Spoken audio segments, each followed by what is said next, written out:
Hey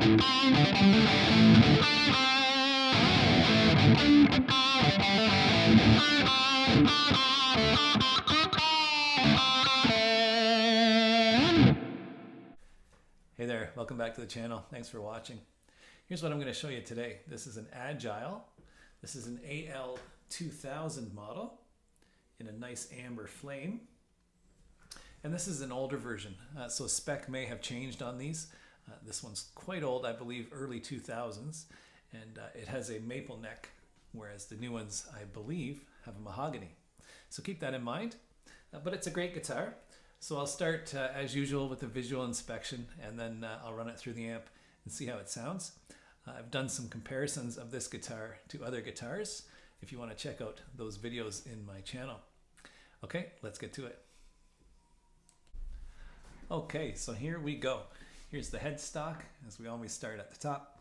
And we see it's just a very simple Agile logo. I believe it's painted on as opposed to an inlay on the 2000 here. Nice simple black headstock, and it has a single screw truss rod cover, and it just says 2000 on there. I don't really love the font on there if I have to nitpick, but overall looks pretty good. I do like the Agile logo. As we take a look at the back, we see they're using Grover tuners, and these hold tune really well. And it is a maple neck. Now we can see there is a scarf joint in here, but a really nice neck carve and a nice finish. There's a look at the binding, and I really like it. Nice color to it, and it feels fantastic. And the fret ends are finished really well. I'll take a picture, put it in the video up here. Now this one, being older, has the really nice Rosewood fingerboard. I'm not sure about the new model, if they're using Rosewood or not. And it has fake mother of pearl trapezoid inlays. I really like everything about this guitar neck. The feel, it's fantastic. The maple feels really strong, and I just love the way it plays. Now we'll follow this all the way up to the heel, and we see it is a two-piece heel, as we'd expect. And there you can see the maple butting into the mahogany. So that's interesting. This would be a closer match on the newer models, being mahogany into mahogany. But it's a full thickness body, and it feels nice and substantial. Now I will mention the AL2000, this particular example, it doesn't look like they've done really good wood selection as far as visuals. You can see there's like tractor tire marks, just not an attempt made to match these pieces, which doesn't bother me, but it's worth note. Now the same goes for the top. It's sort of a very ununiformed top, but I like it. It's book matched, and it's definitely unique. I like the way it's subtly faded out to this amber color. And there's a look at the binding on the body. It's really well done. No sloppy scraping, nothing like that.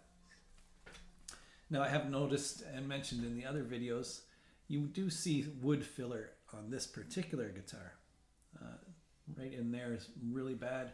And here's some more up here, wood filler. Now if this was an expensive guitar, I would be sort of cutting it up for this. It's worth mention, but keeping in mind how affordable this guitar is, I'm willing to put up with a visual blemish like that and end up with a guitar that plays fantastic. But it's worth note. Now here we see on the front, it's a typical Les Paul layout, 2 humbuckers, has a stop tailpiece, and a tune-o-matic style bridge. I'm really happy with the quality of the hardware, and the switch in particular feels fantastic. This is the best switch I have felt on a Les Paul style guitar, even though it's missing the switch tip. And I like the color of this little poker chip. Now the pots feel okay. I can't say I complain about them, and they do seem to audio taper, which is the effect during the full rotation. The plastic looks pretty good on there, nice and thick, although it's not a perfect laser cut. There's little texture along the edge. But that's about it. for visual inspection, there's not much to say other than it's a straight up Les Paul standard copy. The horn here is a little different. You'll notice on a Gibson Les Paul, the horn comes up further. This one's rounded off a little, but I can't say it bothers me. It sort of suits the guitar. And once I got used to it, I think I almost prefer this type of horn. Anyway, that's it for a visual. So let's plug it into the amp and see how it sounds. Cheers.